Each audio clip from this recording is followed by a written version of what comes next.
ಶಂಕರಲಿಂಗ ಎಡಕ್ಕೆ ಶಿವ ಬಸಮ್ಮನವರು ಬಲಕ್ಕೆ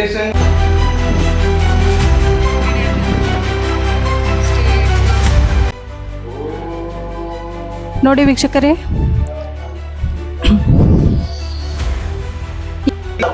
ಹಾ ಹಾ ನೇರವಾಗಿ ಬೆಳಗ್ಗೆ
ಓಂ ಶ್ರೀ ಗುರುಭ್ಯೋ ನಮಃ. ನಮಸ್ಕಾರ ವೀಕ್ಷಕರೇ, ನಾವು ನೋಡ್ರಿ ಇವತ್ತು ರಾಯಚೂರು ಜಿಲ್ಲೆಯ ಲಿಂಗಸೂಗೂರು ತಾಲೂಕಿನಲ್ಲಿರ್ತಕ್ಕಂತಹ ಒಂದು ನವಿಲಿ ಗ್ರಾಮಕ್ಕೆ ಬಂದೀವ್ರಿ. ಇಲ್ಲಿರ್ತಕ್ಕಂತಹ ದೇವಸ್ಥಾನ ಒಂದು ಐತಿಹಾಸಿಕ ಹಿನ್ನೆಲೆ ಉಳ್ಳ ಶ್ರೀ ಜಡೆ ಶಂಕರಲಿಂಗೇಶ್ವರ ದೇವಸ್ಥಾನಕ್ಕೆ ಬಂದೀನಿ ನೋಡ್ರಿ. ಈ ದೇವಸ್ಥಾನದ ವಿಶೇಷತೆ ಏನು, ಆಮೇಲೆ ಯಾವಾಗ ಸ್ಥಾಪನೆ ಆಯ್ತು ಅನ್ನೋದನ್ನ ದೇವಸ್ಥಾನದ ಅರ್ಚಕರಿಂದ ತಿಳಿದುಕೊಳ್ಳೋಣ. ಬನ್ನಿ ಸ್ನೇಹಿತರೆ, ಒಳಗೋಗೋಣ ದೇವಸ್ಥಾನ.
ದಯತೋರು ನಿನ್ನ ಭಕ್ತರ ಮೇಲೆ ತಂದೆ, ದಯತೋರು ನಿನ್ನ ಭಕ್ತರ ಮೇಲೆ ತಂದೆ, ಸಾರಿ ಹೇಳುವನು ತಂದೆ ಬೇಡಿಕೊಳ್ಳುತ್ತಾ ಬಂದೆ, ಸಾರಿ ಹೇಳುವನು ತಂದೆ ಬೇಡಿಕೊಳ್ಳುತ್ತಾ ಬಂದ, ಶರಣೆಂದೇ ತಂದೆ ಶ್ರೀ ಗುರು ಜಡಿ ಶಂಕರಲಿಂಗ ನಿನಪಾದಕ್ಕೆ ನಾ ಶರಣೆಂದೆ, ದಯತೋರು ನಿನ್ನ ಭಕ್ತರ ಮೇಲೆ ತಂದೆ, ಬಲಕೆ ಶಂಕರಲಿಂಗ ಎಡಕೆ ಶಿವ ಬಸಮ್ಮನವರು ಬಲಕೆ ಶಂಕರಲಿಂಗ ಎಡಕೆ ಶಿವ ಬಸಮ್ಮನವರು ಇವರು ಮಾ ಶರಣರು ಶಿವಶರಣರಾದರಿವರು ಇವರು ಮಾ ಶರಣರು ಶಿವಶರಣರಾದರಿವರು ಶ್ರೀ ಗುರು ಜಡಿಶಂಕರಲಿಂಗ ನಿನ್ನ ಪಾದಕ್ಕೆ ನಾ ಶರಣೆಂದೆ ದಯ ತೋರು ನಿನ್ನ ಭಕ್ತರ ಮೇಲೆ ತಂದೆ ರಾಯಚೂರು ಜಿಲ್ಲೆಯಲ್ಲಿ ಲಿಂಗಸ್ಗೂರು ತಾಲೂಕಿನಲ್ಲಿ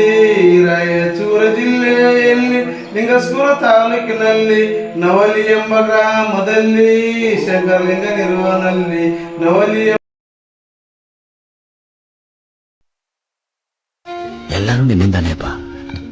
ಸಕಲವು ನೀನೆ, ಸರ್ವವು ನೀನೆ, ಸರ್ವಸ್ವವು ನೀನೆ. ನಿನ್ನ ಕರುಣಾ ದೃಷ್ಟಿ ಎಲ್ಲರ ಮೇಲೂ ಸದಾಕಾಲ ಮೇಲೆ ಧನ್ಯೋಸ್ಮಿ. ಅಣ್ಣ ತಮ್ಮ, ತಂದೆ ತಾಯಿ, ಹೆಂಡತಿ ಮಕ್ಕಳು, ಆಸ್ತಿ ಪಾಸ್ತಿ ಅನ್ನೋ ಎಷ್ಟೋ ಬಂಧಗಳಲ್ಲಿ ಜೀವಿನ ಸಿಕ್ಕಾಕತ್ಯ. ಆ ಸಿಕ್ಕಿಗಳನ್ನ ಮೃತ್ಯುವನ್ನು ಒಂದು ಚಿಕ್ಕ ಸ್ಪರ್ಶದಿಂದ ತಟ್ಟದ್ದು ಬಿಡಿಸ್ಬಿಡ್ತೀಯ. ನಿನಗೆ ನೀನೇ ಸಾಟಿಲಿಲ್ಲ ಅಮಯ. ನೋಡಿ ವೀಕ್ಷಕರೇ, ನಾವೀಗ ಶ್ರೀ ಜಡೆ ಶಂಕರಲಿಂಗೇಶ್ವರ ದೇವಸ್ಥಾನದ ಗರ್ಭಗುಡಿ ಆವರಣದಲ್ಲಿದ್ದೀವಿ ನೋಡ್ರಿ. ಗರ್ಭಗುಡಿಯ ತೋಳುಗಳ ವಿಶೇಷತೆ ತೋರಿಸ್ತೀನಿ ನೋಡ್ರಿ. ಇಲ್ಲಿ ಶಿಲಾ ಕೆತ್ತನೆ ಎಷ್ಟು ಸುಂದರವಾಗಿ ಅದ ನೋಡ್ರಿ ವೀಕ್ಷಕರೇ. ಇದು ಒಂದೊಂದು ಕಡೆ 7 ತೋಳುಗಳು ಕಾಣ್ಬೋದು ನೋಡ್ರಿ. ಇದನ್ನು ನಾವು ಕೂಡಲ ಸಂಗಮದ ಸಂಗಮೇಶ್ವರ ದೇವಸ್ಥಾನದಲ್ಲಿ ನೋಡಿದ್ವಿ ನೋಡ್ರಿ. ಇದೇ ಥರ ನಾವು ಶಿಲ್ಪ ಕಲೆಯ ಕೆತ್ತನೆಯನ್ನು ಅಲ್ಲಿ ಕೇವಲ 5 ಪದರಿನ ತೋಳಾಗಿತ್ತು. ಇಲ್ಲಿ 7 ಪದರ ಅದಾವ ನೋಡ್ರಿ. ಒಂದೊಂದು ಸೈಡ್ 7 ಪದರ ಅದಾವ ನೋಡ್ರಿ. ವಿಶಿಷ್ಟವಾದ ಶಿಲಾ ಕೆತ್ತನೆ ನೋಡಿ ವೀಕ್ಷಕರೇ, ಎಷ್ಟು ಸುಂದರ ಅದ ನೋಡ್ರಿ.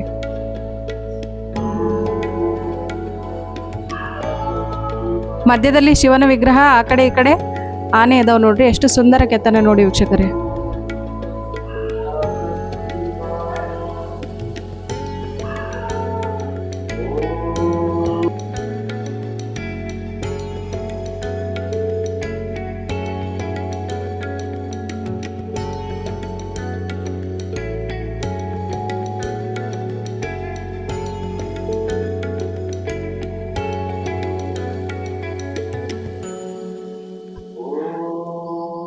ನೋಡಿ ವೀಕ್ಷಕರೇ, ಈ ಒಂದು ದೇವರಿಗೆ ಜಡೆ ಶಂಕರಲಿಂಗೇಶ್ವರ ಎಂದು ಹೆಸರು ಬರಲು ಕಾರಣ ನೋಡ್ರಿ.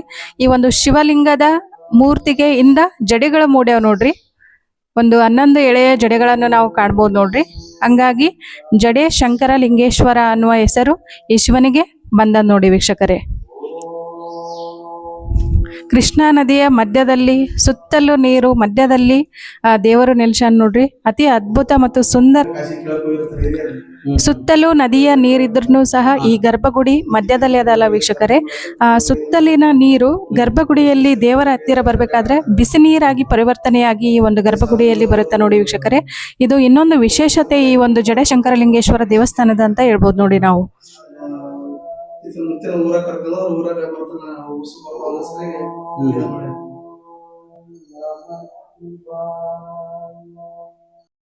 ನಮಸ್ಕಾರ. ತಮ್ಮ ಹೆಸರು? ಹನುಮೇಶ್ ಅಂತ. ಹಾ ರೀ. ಈ ಜಡೆ ಶಂಕರಲಿಂಗೇಶ್ವರ ದೇವಸ್ಥಾನದ ಸ್ವಲ್ಪ ಹಿಂದಿನ ಮಾಹಿತಿ ಹೇಳ್ಬೇಕ್ರಿ ನಮ್ಮ ವೀಕ್ಷಕರಿಗೆಲ್ಲರೂ. ಇದು ಯಾವಾಗ ಸ್ಥಾಪನೆ ಆಯ್ತು ಗುಡಿ, ಆಮೇಲೆ ಹಿಂದೆ ಹೆಂಗಿತ್ತು, ಈ ಹೊಸ ಗುಡಿ ಯಾವಾಗ ಸ್ಥಾಪನೆ ಆಯ್ತು? ಮೇಡಮ್ ಅವ್ರ, ಈಗ ಹೊಸ ಗುಡಿ ಸ್ಥಾಪನೆ ಆಗಿ 2024 ಸ್ಥಾಪನೆ ಆತ್ರಿ. 17, 18, 19ನೇ ತಾರೀಕಿಗೆ 3 ದಿವಸ ಭಕ್ತರು ಓಪನಿಂಗ್ ಮಾಡಿದ್ರಿ. ಭಕ್ತರು ಇವು ಹುಬ್ಬಳ್ಳಿ ಬಣಗಾರ ಸಮಾಜದವರು ಮತ್ತು ಸುತ್ತಮುತ್ತಲಿನ ಗ್ರಾಮಸ್ಥರು, ಗುರು ಹಿರಿಯರು ಸೇರಿ ಎಲ್ಲರೂ ಕಲ್ತು ಮಾಡ್ಯಾರ್ರಿ. ಭಕ್ತರು 108 kg ಗಂಟೆ ಕೊಡ್ಸ್ಯಾರ, ಕಂಚಿನ ಗಂಟೆ. 75 kg ಬೆಳ್ಳಿ ಮೂರ್ತಿ ಕೊಡ್ಸ್ಯಾರ. ಪಂಚಲೋಹದನ್ನು ಕೊಡ್ಸ್ಯಾರ. ಬಸವಣ್ಣಗನ ಬೆಳ್ಳಿ ಕವಚ ಕೊಡ್ಸ್ಯಾರ. 19ನೇ ತಾರೀಕಿಗೆ ಫುಲ್ ಸಂಪೂರ್ಣ ಓಪನಿಂಗ್ ಮಾಡ್ಯಾರ. 3 ದಿವಸ ಕಾಲ ಭಕ್ತರು ಸೇವೆ ಸಲ್ಲಿಸ್ಯಾರ. ಈ ಗುಡಿಯ ಇತಿಹಾಸ ಹೇಳ್ಬೇಕ್ರಿ. ಇದು ಎಷ್ಟನೇ ಶತಮಾನದ್ದು, ಯಾರ ಕಾಲದ ಆಳ್ವಿಕೆಯಲ್ಲಿ ಸ್ಥಾಪನೆ ಆಯ್ತು ಅಂತ ಹೇಳಿರಿ? ಮೇಡಮ್ ಅವ್ರ 10ನೇ ಶತಮಾನದ ದೇವಾಲಯ ರೀ. ಇವು ಕಂದು ಬಣ್ಣದ ಕಲ್ಲು ಅಂತಾರಲ್ಲ, ಅದ್ರಾಗ ಚಾಳುಕ್ಯರ ಕಾಲದಾಗನ ಇದು ಸ್ಥಾಪನೆ ಮಾಡ್ಯಾರ. ಅವರೇ ಕಟ್ಟಡ ನಿರ್ಮಾಣ ಮಾಡ್ಯಾರ ಅಂತ ಹೇಳ್ತಾರೆ ಇತಿಹಾಸದಾಗ. ಈ ಕೃಷ್ಣಾ ನದಿ ನೀರ್ ಬಂದಾಗ ಮೊದ್ಲೆಲ್ಲ ಗುಡಿ ಫುಲ್ ಮುಳುಗಿ ಬಿಡ್ತಿತ್ತೇನ್ರಿ? ಹೌನ್ ಮೇಡಮ್, ಫುಲ್ ಗರ್ಭಗುಡಿ ದ್ವಾರ ಬಾಗಲ್ ತನ ಮುಳುಗ್ತೈತಿ ಮೇಡಮ್. 6 ತಿಂಗಳ ತನ ನಾವು ಹೊರಗಡೆ ಫೋಟೋ ಇಟ್ಟು ಪೂಜೆ ಮಾಡ್ತಿದ್ವಿ. ಭಕ್ತಾದಿಗಳ ನೀರಾಗ ಬಂದು ಹೂವಿನ ಹಾರ ಅವನ್ನ ಅಲಂಕಾರ ಮಾಡ್ಕಿ ಸಿಕ್ಕಿದ್ರು ಮೇಡಮ್. ಈಗ ಹೊಸ ಗುಡಿ ಕಟ್ಸಿದಿಂದ ಏನ್ ಪ್ರಾಬ್ಲಮ್ ಇಲ್ಲ ರೀ? ಇಲ್ಲ ಮೇಡಮ್, ಇವು ಸಿಪೇಜ್ ಒಂದು ಪ್ರಾಬ್ಲಮ್ ಐತಲ್ರಿ. ಈಗ ಕಾಮಗಾರಿಕೆ ನದಿ ಒಂದ್ ಇದ್ದಕ್ಕ ಬಿಲ್ ಆಲಾರ್ದ ಒಂದು ಪ್ರಾಬ್ಲಮ್ ಐತ್ರಿ, ಹಂಗಾಗಿ ಇದಾಯ್ತು. ಮಾಡ್ಯಾರ ಮೇಡಮ್ 3,29,00,000 ಇದು ಅನುದಾನ. ದೇವಸ್ಥಾನ, ಹೊಸ ದೇವಸ್ಥಾನಕ್ಕೆ ಅನುದಾನ ಒಟ್ಟು 11 ಕೋಟಿ ರೂಪಾಯಿ ಬಿಡುಗಡೆ ಮಾಡ್ಯಾರ ಮೇಡಮ್. ಜಗದೀಶ್ ಶೆಟ್ಟರ್ ಕೃಷ್ಣ ಭಾಗ್ಯ ಜಲ ನಿಗಮದಿಂದನ ಮಾಡ್ಸ್ಯಾರ ಈಗೇನ್ ಶ್ರಾವಣದಾಗ ವಿಶೇಷ ಪೂಜೆ ಜಾತ್ರೆ ಏನಾರ ನಡೀತದೆ ಮೇಡಮ್. ವರ್ಷದಾಗ 2 ಜಾತ್ರೆ ಹಾಕವ್ರಿ. ಶಿವರಾತ್ರಿ ಅಮಾವಾಸ್ಯೆ ದಿವಸನ ತೇರ್ ಹೇಳ್ತಾರೆ ಮೇಡಮ್ ಅವ್ರ. ಶಿವರಾತ್ರಿ ಟೈಮ್ನಾಗ ಅಂದ್ರೆ ಒಂದ್ ದಿವ್ಸ ಜನ ಎಲ್ಲಾರ ಭಕ್ತರು ಉಪವಾಸ ಇರ್ತಾರ್ರಿ, ಒಂದ್ ಹೊತ್ತು ಇರ್ತಾರ. ಒಂದ್ ದಿವ್ಸ ಉಪವಾಸ ಮಾಡಿದ್ರೆ ಮೇಡಮ್ 2ನೇ ದಿವ್ಸಕ್ಕ ಊರಾಗ ಉತ್ಸವ ಇಳಿತೈತ್ರಿ. ಇದೇ ಮುತ್ಯಂದ ದೇವಸ್ಥಾನ ಅಲ್ಲಿ ಊರಾಗ ಕಟ್ಸ್ಯಾರ ಮೇಡಮ್ ಅವ್ರ. ಅಲ್ಲಿ ಉತ್ಸವ ಇಳಿತೈತ್ರಿ. ಅಮಾವಾಸ್ಯೆ ದಿವ್ಸ ತೇರ ಇಲ್ಲೇ ಇಳಿತೈತ್ರಿ ಮುತ್ಯಂದ. ಇವ್ ಶ್ರಾವಣ ಮಾಸದ ಕಡೆ ಸೋಮವಾರ ದಿವ್ಸ ಪಲ್ಲಕ್ಕಿ ಉತ್ಸವ ಆಕೈತಿ. ಭಕ್ತರು ಬೇಡಿಕೆಂದಾರಂತಾರ ಅವ್ರಿಗೆ ಮತ್ತೆ ಕೋರಿಕೆ ಏನೇನ್ ಬೇಡಿಕೆಂದಿರ್ತಾರ ಆಶೀರ್ವಾದ ಮುತ್ಯನ ಅನುಗ್ರಹ ಆಗಿಂದ ಸುತ್ತಕಾಯಿ ಬಿಡ್ತಾರ ಮೇಡಮ್. ಅಂದ್ರೆ ಶಿವರಾತ್ರಿಗೆ ಆಗುತ್ತೇನ್ರಿ ಇಲ್ಲಿ ತೇರು? ಶಿವರಾತ್ರಿ ತೇರ್ ಮೇಡಮ್ ಅವ್ರ. ಧನ್ಯವಾದಗಳ ಮಾಹಿತಿ ತಿಳಿಸಿದ್ದಕ್ಕೆ.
ಎಷ್ಟು ದಿವಸ ನಾ ಪಟ್ಟಿರೋಕಷ್ಟ ಸಾಕು ಮಾದೇವ. ಇನ್ನು ಮುಂದೆ ಈ ಉಸಿರು ಇರುವಷ್ಟು ಕಾಲ ಸ್ವಲ್ಪ ಖುಷಿನ ಹಂಚ್ಕೊಳ್ಳೋಕೆ ಅವಕಾಶ ಮಾಡ್ಕೊಡ್ತೀಯಾ? ನಾನು 1000 ಜನ್ಮಕ್ಕೂ ನಿನ್ಗೆ ಚಿರಋಣಿಯಾಗಿರ್ತೀನಿ. ದುಡ್ಡಿನ ಶ್ರೀಮಂತಿಗೆ ಬೇಡ, ಹಸಿದ ಹೊಟ್ಟೆಗೆ ಅನ್ನ ಹಾಕುವಷ್ಟು ಕೆಲಸ ಕೊಡು. ನೊಂದ ಮನಸ್ಸಿಗೆ ಸಮಾಧಾನ ಮಾಡುವಷ್ಟು ಮಮತೆಯ ಮಾತು ಕೊಡು.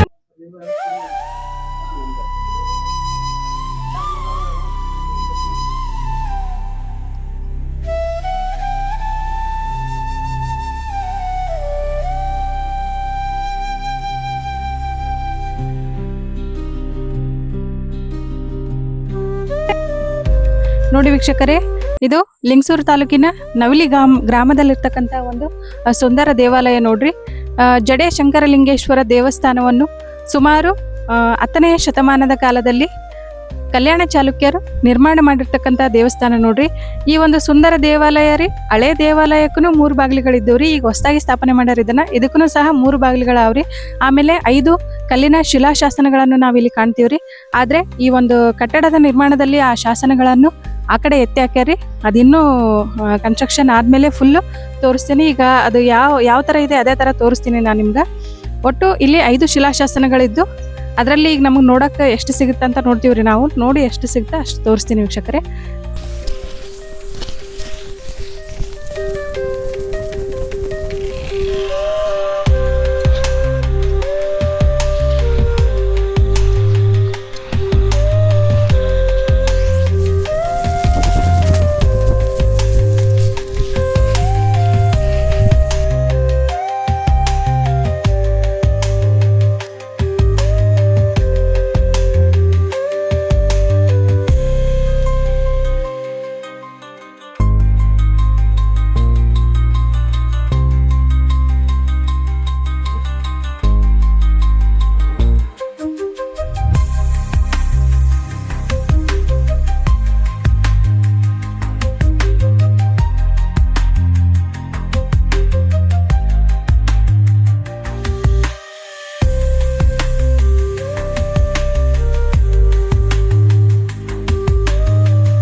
ನೋಡಿ ವೀಕ್ಷಕರೇ, ಈ ಜಡೆ ಶಂಕರಲಿಂಗೇಶ್ವರ ದೇವಸ್ಥಾನ ಅದಲ್ರಿ, ಇದು ಕೃಷ್ಣಾ ನದಿಯ ಹಿನ್ನೀರು ನೋಡ್ರಿ.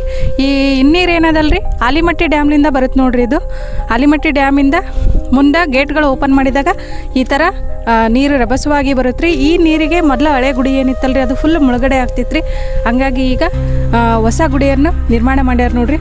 ಸುತ್ತಲೂ ನೀರು ನೋಡ್ರಿ, ಎಷ್ಟು ಸುಂದರವಾದ ವಾತಾವರಣ ನೋಡಿ ವೀಕ್ಷಕರೇ. ನೀವು ಒಂದ್ಸಲ ಬನ್ನಿ, ಬಂದು ವಿಸಿಟ್ ಮಾಡಿರಿ.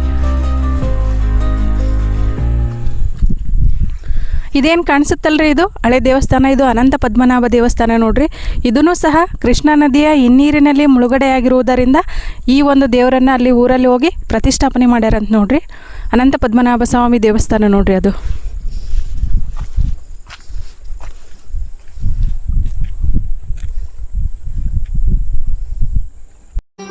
ಮತ್ತೆ ಭೇಟಿಯಾಗೋಣ. ನಮಸ್ಕಾರ.